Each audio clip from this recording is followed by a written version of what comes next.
Hi, this is Josh Jackson at the Sennheiser Pace Studio in Austin, Texas. I'm joined today by one of my heroes, LeVar Burton. And LeVar, it's such a pleasure to have you. Just in the short time you've been hanging out here, like it's been fun seeing people come up to you and go, I just have to talk to you. You taught me how to read. Dude. That is the coolest thing, to have people constantly coming up and telling you. Dude, you taught me how to read. Dude, you are my childhood, dude. Yeah. Yeah. It's really special. It's amazing that my life has turned out the way it is. I am as surprised as anybody that my life has gone the way it has, and I'm really grateful. I mean, I absolutely, if you ever hear me complain, Josh, about my life, please smack me upside the head. It is a sure sign that I have lost my mind. Yeah, well, and here at South by, you're here, we're talking about a couple of things. First, you've got a new app with Reading Rainbow. With the Reading Rainbow app. So I've become in the third act of my life, or maybe my fourth act, I don't know. I've become an entrepreneur and a co-founder of an education technology company. We're building a distribution platform for digital content for kids and their families. And the first product in the marketplace is the Reading Rainbow app.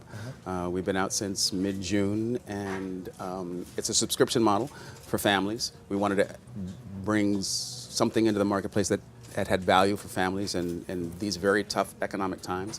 So we're a subscription model. We have hundreds of books and videos, video field trips with LeVar, just like the original television series, all new content. Over the years, Reading Rainbow has really been known for giving kids a backstage tour of real-world experience that's tied to the literature that they're reading. And the app and the digital medium in general lends itself perfectly to a new version of Reading Rainbow, in as much as tablet computers are so engaging, and kids these days, television is only one screen that occupies their time during the course of a day. So if you want to be where kids are, you got to be on mobile devices. Absolutely, and that's the thing that they carry in the car. We live in a 2, 3, 4 screen world, and so I'm really excited about our ability to continue the mission, which is to get turn kids who know how to read into readers, right? And to use whatever technology is available. That's always been the mission, and so the mission continues. The technology, however, is changing. Yeah, my wife just got her first iPhone, and my 8-year-old taught her how to use it. Right? It's like, that's how it is now. How crazy is that? But that's the way it is. I mean, these are digital natives, these kids. Every single one of them is born with a smartphone within arm's reach. Yeah. You know what I mean? And that's the first time that's happened in the history of human civilization. Yeah. Well, speaking of the history of human civilization, you were on a very cool panel yesterday that I really wish I could have seen the whole thing. But one of the things I love South by Southwest Interactive, because it's an opportunity to have conversations about so many things that really matter to those who use technology, and that's a self-selected group that includes everybody that I know. So being able to represent for the 100-year Starship mission and sit with Dr. Jill Tarter, the founder of SETI, and Mae Jemison, first African-American woman in space, and the lead on the 100-year Starship team, and share with folks not just what the vision is, but why the grand challenge is being issued. It was a really great opportunity. It was really a lot of fun. Just talking with those guys yesterday, were you more hopeful to see in your lifetime some leaps in that area? Well, Josh, the real truth is that we're living in a time where amazing leaps have already taken place. Star Trek, just that one lens into the future by itself is responsible for so much technological innovation that we use in our everyday lives. The flip cell phone is a direct connection to Kirk's communicator, and the Bluetooth ear device is what Uhuru wore. We had pads on the Enterprise D, a direct precursor to the iPad and the tablet computer. So I mean, we're looking at the possibility now of the holodeck and using geosynchronous systems architecture to maximize computing power so that we can have real-time experiences that utilize all sorts of technologies like facial recognition and voice recognition and 3D imaging and holographic modeling. All of these things, we have versions of them that can be combined in the very near future to produce a holodeck. Now, when you think that the holodeck was invented as an idea 25 years ago on Next Gen, it's crazy. And it's fascinating to see that difference see that connection between sci-fi and actual progress and human progress. There was a NASA scientist here at South by Southwest this year talking about the the breakthroughs and the now feasibility of warp drive. I mean, it's crazy, but it's true. I mean, I've always believed that which we focus our imagination on, that's why storytelling is so important, I think, in culture. I mean, I see myself, that's my primary job. I'm a storyteller, and I do it through a lot of different machineries, right? Acting, directing, writing, producing. But it's all about storytelling. And storytelling is essential to culture because it informs us of who we are, why we're here, what the point is.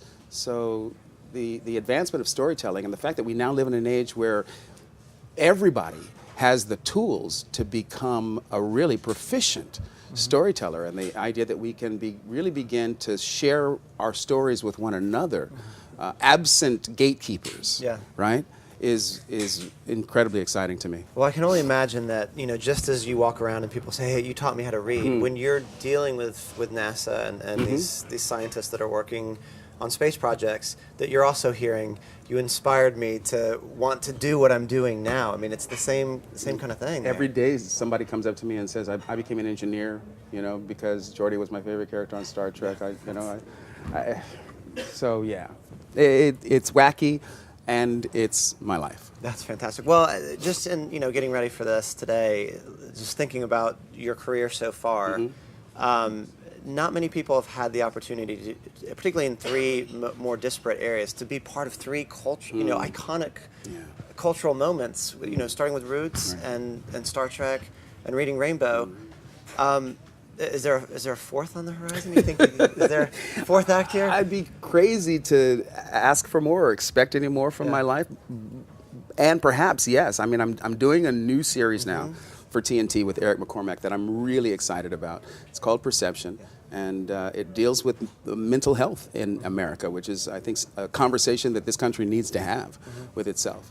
And Eric plays a neuroscience professor at a Midwestern university, and he is paranoid schizophrenic and off his meds, and he helps the FBI solve crimes because, it's a procedural. But I think the things that Ken Biller and Mike Sussman, the writer, executive producers, are talking about are things that are of intense interest to me because we live in a world where I think everybody has some sort of form of bipolar or another. I mean, I just think that mental health is an issue that we have yet to have had the courage to really discuss among ourselves in this culture. Yeah, and your character, you get to do a little bit of the comic relief. I do. I mean, 36 years in the business, and finally I get to be funny. I get to be the comic relief, which is fun.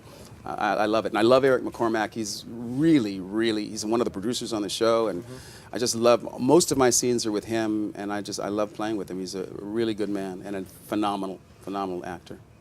Well, I was, or I still am, a huge Next Generation fan, and I have to leave you with this question of the final show that you guys taped. What was it like, sort of knowing that this thing that I've been a part of for 7 years is wrapping? And I guess you had movies sort of. We had on the movies to follow. In fact, most of us had just a day or two off between the last day on All Good Things and the first day of Generations.